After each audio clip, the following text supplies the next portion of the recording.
నమస్తే. ప్రస్తుతం మనతో పాటు సీనియర్ జర్నలిస్ట్ దాము బాలాజీ ఉన్నారు. ఆయనతో మాట్లాడదాం. నమస్తే సార్. నమస్తే. సార్ విడుదల రజని మీద సీబీఐ కేసు నమోదు చేసింది అంటున్నారు. అసలు ఏ విషయంలో కేసు నమోదైంది? అండ్ జైలుకెళ్ళే అవకాశం ఉంది అని అంటున్నారు. నిజమా? విడుదల రజని మీద ఏసీబీ ఎఫ్ఐఆర్ నమోదు చేసింది. ఏసీబీకేమో విజిలెన్స్ అండ్ ఎన్ఫోర్స్మెంట్ డిపార్ట్మెంట్ ఏసీబీకి ఇచ్చింది.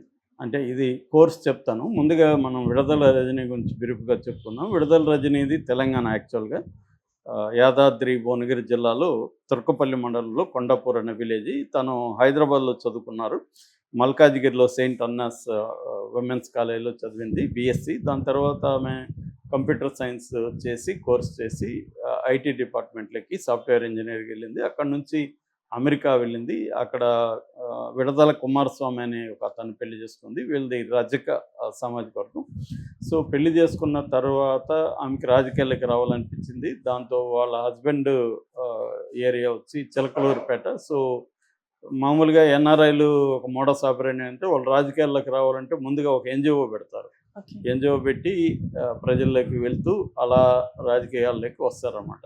అది చాలామంది అలాగే చేస్తుంటారు. ఫర్ ఎగ్జాంపుల్ వెనిగండ్ల రాము కావచ్చు, ఇలాంటి వాళ్ళందరూ అదే చేశారు. అలాగే ఈమె కూడా విఆర్ ఫౌండేషన్ అని పెట్టింది. విడుదల రజని ఫౌండేషన్ అని పెట్టి కొన్ని కార్యక్రమాలు చేసుకుంటూ వచ్చి అక్కడున్న పొలిటికల్ లీడరు దగ్గర పత్తిపాటి పుల్లారావు, ఆయన తెలుగుదేశంలో ఉన్నాడు, ఆయన దగ్గర శిష్యురాలుగా చేరింది. అలాగా ఉంటూ ఉంటూ ఆమె కొంత పాపులర్ అయినాక టికెట్ ఆశించింది తెలుగుదేశంలో. కానీ తెలుగుదేశంలో ఈమెకి టికెట్ ఇవ్వలేదు. ఎందుకంటే పత్తిపాటి పుల్లారావుకి అక్కడ ఆల్రెడీ ఆయన లీడర్గా ఉన్నాడు కాబట్టి ఆయన్ని కాదని ఈమెకి ఇచ్చే పరిస్థితి లేదు. కాబట్టి ఈమె 2018లో వైసీపీలోకి వెళ్ళింది. అప్పటి వరకు జగన్ని తీవ్రంగా విమర్శించిన అవన్నీ చేసింది. కానీ మళ్ళీ అటు వెళ్ళింది. ఆయన జగన్ ఇచ్చాడు, టికెట్ ఇచ్చాడు. తన గురువైన పుల్లారావు మీద కంటెస్ట్ చేసి ఆమె దాదాపు 8,000 ఓట్ల పైన 8,301 ఓట్లు వచ్చాయి మెజార్టీతో గెలిచింది. దాని తర్వాత ఈమె తెలుగుదేశంలో మన చంద్రబాబును వీళ్ళందరినీ కూడా బాగా మాట్లాడడం అవన్నీ ఉంది. అయితే జనంలో ఏంటంటే ఆమె ఈ ఎన్జిఓ తరఫున వేరే ఆర్గనైజ్డ్గా పనిచేయడం ఇవన్నీ ఉంది. బట్ ఆమె మీద చాలా విమర్శలు కూడా వచ్చాయి.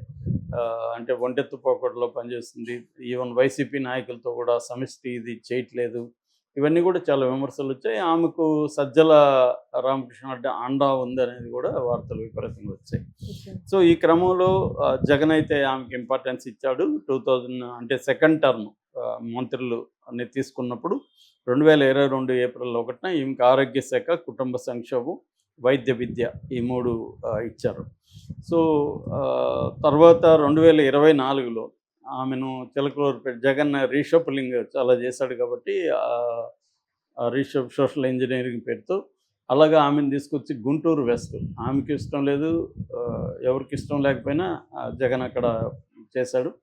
ఆమె అక్కడ ఓడిపోయింది.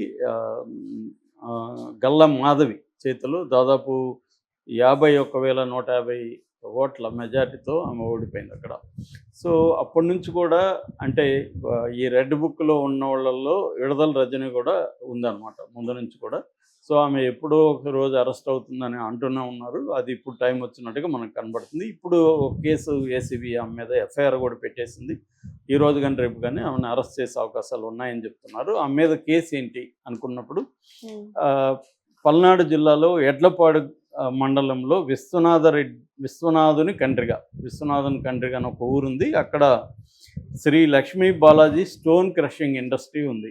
ఈ స్టోన్ క్రషింగ్ ఇండస్ట్రీ ఎవరిదంటే ఇద్దరు కమ్మ సామాజిక వర్గం ఉంది. నల్లపనేని చలపతిరావు, నంబూరి శ్రీనివాసరావు, వీళ్ళిద్దరిది.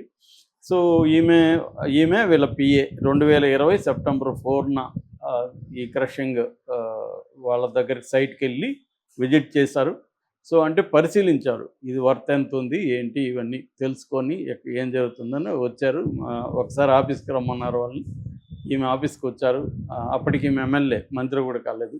వాళ్ళిద్దరు ఆఫీస్కి వచ్చినాక ఒకసారి మీరు పిఏతో మాట్లాడండి అని చెప్పారు. పిఏని కలిస్తే పిఏ దొడ్డ రామకృష్ణ ఆయన పేరు.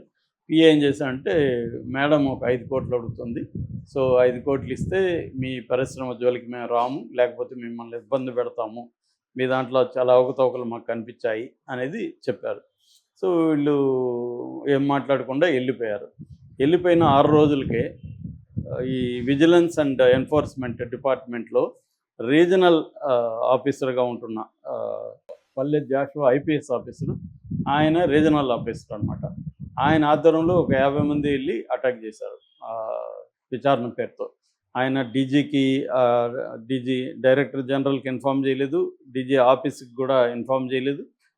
వీళ్ళకి కూడా కింది వాళ్ళకి కూడా అసలు అక్కడికి వెళ్ళే వరకు ఎందుకు చేస్తున్నామో తెలియదు. పెళ్ళి చేశాడు. చేసి ఇక్కడ చాలా అక్రమాలు జరుగుతున్నాయి, రూల్ ప్రకారం లేదు, అది ఇది అని చెప్పి 50 కోట్లు ఫైన్ వేస్తున్నట్టుగా వాళ్ళకి నోటీస్ ఇచ్చాడు. అంటే ఇదంతా ప్లాన్లో భాగంగా అనమాట. నోటీసులు ఇచ్చాడు. అంటే ఇదంతా ఆరోపణలు, నిజమా కాదు మనకు తెలియదు. సో నోటీస్ ఇచ్చాడు. నోటీస్ ఇచ్చిన తర్వాత అక్కడ నుంచి వాళ్ళ మీద ప్రెజర్ స్టార్ట్ అయింది. ఎవరు? జాషువా నుంచి. వీళ్ళేం ప్రెజర్ చేయరు, వీళ్ళు సైలెంట్గా ఉన్నారు. జాషువా నుంచి ప్రెజరు, మేడంతో మాట్లాడుకో లేకుంటే నువ్వు ఫైన్ కట్టాలి. సో వీళ్ళు ఇంకా ఈ లోపల మళ్ళీ రామకృష్ణ పిఏ ఫోన్ చేసి మేడం పిలుస్తుంది రాండి అంటే వెళ్ళారు. మళ్ళీ 5 కోట్లు అడిగారు. సరే 5 కోట్లు ఇవ్వలేమని చెప్పి వీళ్ళు ఒక 2 కోట్లకి సెటిల్ అయ్యారు. 2 కోట్లు ఎక్కడ ఇవ్వాలనుకున్నప్పుడు వీళ్ళ మరిది ఉన్నాడు, గోపి అని, విడదల రజని మరిది విడదల గోపి అని ఉన్నాడు. అతను పురుషోత్తంపట్నం అనే ప్లేస్లో ఉంటాడు. అతన్ని వాళ్ళ ఇంటికి తీసుకెళ్లారు. వాళ్ళ ఇంట్లో వీళ్ళు 2 కోట్లు డబ్బులు ఆ గోపికి ఇచ్చారు. దాంతోపాటు గోపికి పర్సనల్గా ఒక 10 లక్షలు ఇచ్చారు. దాని తర్వాత ఈ జాషువా ఉన్నాడు కదా, ఆయన కష్టపడ్డాడు కదా, సో ఆయనకు ఒక 10 లక్షలు ఇచ్చారు. సో మొత్తంగా విడదల రజని అకౌంట్లో 2,20,00,000 లంచం ఇచ్చారు. ఇది ఆరోపణ. సో ఇప్పుడు గవర్నమెంట్లు మారినాక ఇవన్నీ బయటకు వస్తుంటాయి. సో ఇప్పుడు వీళ్ళు ఈ దీని ఓనర్స్, ఈ stone crushing Nallapaneni Chalapathirao and Namburi Srinivasarao, వీళ్ళు ఏం చేశారంటే విజిలెన్స్ అండ్, ఎందుకంటే ఆ డిపార్ట్మెంట్ వాళ్ళే కదా దాడి చేసింది కాబట్టి వాళ్ళకే కంప్లైంట్ ఇచ్చారు. దాని డీజీ హరీష్ కుమార్ గుప్తా దీని మీద ప్రాథమికంగా విచారణ జరిపారు. అంటే అప్పుడు ఎవరెవరు వెళ్ళారు వాళ్ళతో మాట్లాడారు. అలాగే ఈ జాషువాతో కూడా మాట్లాడారు. జాషువా నాకు తెలియదు సార్, మేడం వెళ్ళమంటే వెళ్ళానని చెప్పాడంట. సో అక్కడ వాళ్ళు కూడా దాని కింద పనిచేసిన వాళ్ళు కూడా మాకు తెలియదండి, జాషువా గారు చెప్తే మేము వెళ్ళామని వాళ్ళు చెప్పారు.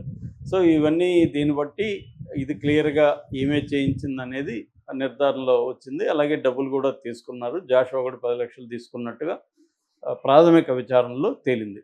దాంతో ఇది అవినీతికి సంబంధించిన వ్యవహారం కాబట్టి వీళ్ళు ఏం చేశారంటే ఈ department vigilance and enforcement department గవర్నమెంట్కి ఒక నివేదికని సబ్మిట్ చేశారు. అంటే మేము ఇవన్నీ చూసాము, ఇది అయితే వాస్తవమైనది ఒక నివేదిక వచ్చింది. ఆ నివేదిక బేస్ చేసుకొని గవర్నమెంట్ ఏం చేస్తుందంటే ఏసీబీని ఇన్వాల్వ్ కమ్మని అడిగింది. సో ఏసీబీ రంగంలో దిగి ఏసీబీ కూడా ప్రాథమిక విచారణ జరిపారు. ప్రాథమిక విచారణ జరిపిన తర్వాత ACB DG director general Atul Singh ఆయన ఎఫ్ఐఆర్ నమోదు చేయమని ఆదేశించాడు. సో అంటే ప్రాథమిక ఆధారాలు ఉన్నాయి కాబట్టి ఎఫ్ఐఆర్ నమోదు చేయాలని ఎఫ్ఐఆర్ నమోదు చేశారు. ఈ మీద అవినీతి నిరోధక చట్టము, తర్వాత బిఎన్ఎస్ యాక్ట్లు ఇవన్నీ పెట్టారు. సో వీళ్ళ ఇప్పుడు A1గా ఏమేమి చేర్చారు, A2గా పల్లె జాషువా ఉన్నాడు ఐపీఎస్ ఆఫీసర్, A3గా విడదల గోపి వీళ్ళ మరిది, తర్వాత A4గా పిఏ దొడ్డ రామకృష్ణ, వీళ్ళ నలుగురు మీద ఇప్పుడు కేసులు రిజిస్టర్ చేశారు. సో ఇప్పుడు విడదల రజని అరెస్ట్ చేస్తారా లేదనేది మనం చూడాలి. మామూలుగా అయితే ఇప్పుడు ఈ కేసుని చూస్తే జరిగిందా లేదా కానీ జరిగే పాసిబిలిటీస్ ఎక్కువ ఉన్నాయి. ఎందుకంటే ఎమ్మెల్యేలు ఇప్పుడున్న ఎమ్మెల్యేలు కూడా అదే చేస్తారు. అందరూ ఎమ్మెల్యేలు ఏం చేస్తుంటారంటే స్థానిక అధికారుల్ని ముందు వీళ్ళు కంట్రోల్లోకి తీసుకుంటారు.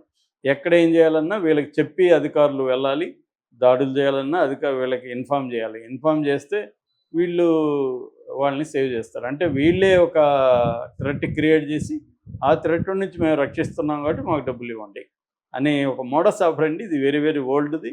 ఇదే అందరూ కూడా వెరీ ఓల్డ్ కానీ వెరీ సక్సెస్ఫుల్ అనమాట. సో రెండోది ఏంది, ఈ పరిశ్రమలు చేసేవాళ్ళు కూడా 100% రూల్స్ని ఫాలో చేయడం అనేది దాదాపు అసాధ్యం. ఎక్కడో ఒక చోట చిన్న బ్రేక్ చేయడం అనేది జరుగుతుంది. దాన్ని వీళ్ళు పెట్టుకొని ఏదో వాళ్ళు అనుకుంటే ఏమన్నా చేయొచ్చు కదా. నువ్వు 2 అడుగులు చేయాలి, 2 అడుగుల 10 2 అడుగులు మాత్రం ఉండాలి, 2 అడుగుల 10 సెంటీమీటర్లు పెరిగింది అనొచ్చు. సో ఏమన్నా చేయొచ్చు. అవన్నీ నువ్వు ఎప్పుడు ప్రూవ్ అయ్యేది? కోర్టులో ప్రూవ్ అవ్వాలి. కోర్టులో అవ్వదు. ఈ లోపల వాళ్ళు సీల్ చేయొచ్చు ఇండస్ట్రీకి. సో అందుకని భయం ఉంటుంది. అందుకని ఏం చేస్తారంటే ఎందుకు ఈ గొడవ అంతా, ఎమ్మెల్యేకి ఏదో వాడి వాటే ఇచ్చేద్దామని లోకల్గా ఇచ్చేస్తుంటారు. ఇది అందరు ఎమ్మెల్యేలు చేసేది. కాకపోతే అధికారం మారినప్పుడు ప్రతిపక్షంలో ఉండే ఎమ్మెల్యేల మీద కావచ్చు, నాయకుల మీద కావచ్చు ఈ అక్రమాలు వస్తాయి. దీన్ని బట్టి మనకు అర్థమయ్యేది ఏమంటే అందరూ అన్ని పార్టీలు ఇలాగే డబ్బులు సంపాదిస్తుంటారు ఇండస్ట్రీస్లో. అందుకనే అవిని వాళ్ళు రూల్స్ని బ్రేక్ చేస్తూ ఉంటారు. ఇప్పుడు బస్సులు ప్రమాదాలకు కూడా ఇదే కారణం. ఎందుకంటే మొన్న కూడా మేము ఒక బస్సులో వస్తే అది చూస్తేనే భయం వేస్తుంది. అతుకులేసి ఉన్నారు కింద. పాండిచ్చేరి రిజిస్ట్రేషన్ ఉంది. దాన్ని ఎలా వదిలేరు అంటే ఇదే అన్నమాట కారణం. ప్రతి దగ్గర ఇదే జరుగుతుంది. ఈ మోడల్లో ఈ ప్రాబ్లం ఉంది. వ్యక్తుల్ని మనం అని లాభం లేదు. Okay. Okay sir. Thank you.